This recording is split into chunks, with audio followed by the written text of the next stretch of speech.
Hello and welcome to this tutorial. In this video I'm going to show you how you can change the preset or default application to open a file on a Mac. For example, here I have a PDF file that when I click it, it opens with Adobe Reader. But I don't want to open it with Adobe Reader. I want to open it with Preview.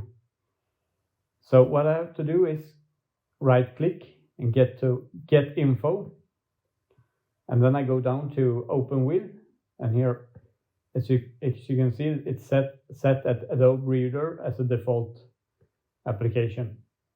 I just need to go down and find the application I want to use, like in this example Preview. But if I just close here now, this will only change for this particular PDF file, not for all PDF files. So I need to click Change All to set the Preview as the default application to open PDF files on this computer.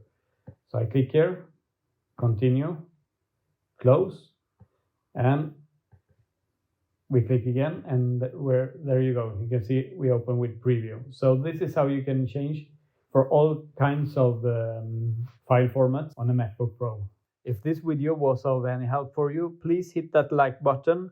And if you want to see more videos like this, please subscribe to my channel, and I'll see you in the next one. Ciao!